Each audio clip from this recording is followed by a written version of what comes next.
ಸಿದ್ದರಾಮಯ್ಯ ಅವರು ಮಾತು ಹೇಳ್ತಾ ಇದ್ದಾರೆ 50 ಕೋಟಿ ಕೊಟ್ಟು ಖರೀದಿ ಮಾಡಿ ನಿಮಗೆ ಏನಾದರೂ ಸಂಪರ್ಕ ಮಾಡಿ ನಿಶ್ಚಿತವಾಗಲೂ ಇದು ಪ್ರಕ್ರಿಯೆ ಮಾಡ್ತಾ ಇದ್ದಾರೆ ಬಿ ಜೆ ಪಿಯವರು. ನಾನು ಬಿ ಜೆ ಪಿಯವರು ಎಂದೂ ಅವರು ಸ್ವಂತ ಅಧಿಕಾರಕ್ಕೆ ಬಂದಂಥ ಉದಾಹರಣೆಗಳು ಇಲ್ಲ.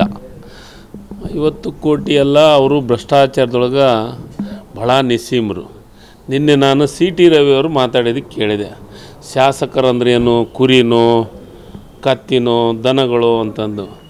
ಮೊನ್ನೆ ಓದ್ಸತೆ ಸರ್ಕಾರ ಮಾಡಿದ್ರಲ್ಲ, ಅವಾಗೇನು ಕತ್ತಿನ ಕರ್ಕೊಂಡೋಗಿ ಸರ್ಕಾರ ಮಾಡಿದ್ರೆ, ಕುದುರೆನ ಕರ್ಕೊಂಡೋಗಿ ಸರ್ಕಾರ ಮಾಡಿದ್ರು. ಹಾಂ, ಕಾಂಗ್ರೆಸ್ದಾಗಿದ್ದಂಥ ಎಮ್ ಎಲ್ ಎವ್ರನ್ನ ಮತ್ತು ಜನತಾದಳದಾಗಿದ್ದಂಥ ಎಮ್ ಎಲ್ ಎವ್ರನ್ನ ಬಾಂಬೆದಾಗಿಟ್ರಲ್ಲ, ಅವಾಗ ಕತ್ತೆಯಾಗಿದ್ರೆ ಕುದುರೆ ಆಗಿದ್ರು ಅವರು.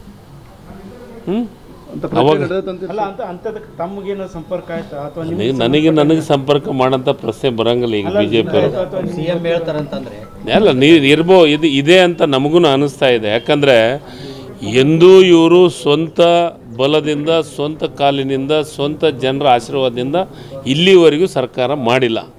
ಅದಕ್ಕೆ ಅದನ್ನು ಮಾಡಿದರೆ, ಯಾಕಂದರೆ ಒಂದು ಕಡೆ ಈ ದೇಶದ ಪ್ರಧಾನಮಂತ್ರಿಗಳು ಒಂದು ಕಡೆ ಮಾತಾಡ್ತಾರೆ, ಕರ್ನಾಟಕ ರಾಜ್ಯದೊಳಗೆ ಭ್ರಷ್ಟಾಚಾರ ತಾಂಡವಾಡ್ತಾ ಇದೆ, 700 ಕೋಟಿ ಅಬಕಾರಿ ಇಲಾಖೆಯಿಂದ ಬಂದಿದೆ. ನಾನು ಕೇಳ್ತೀನಿ, ಹೋದ್ಸತಿ ಸರ್ಕಾರ ಮಾಡಿದ್ರಲ್ಲ, 15-16 ಮಂದಿ ಎಮ್ ಎಲ್ ಎನ ಖರೀದಿ ಮಾಡಿದ್ರಲ್ಲ, ಎಲ್ಲಿದ್ದ ಬಂತು ದುಡ್ಡು?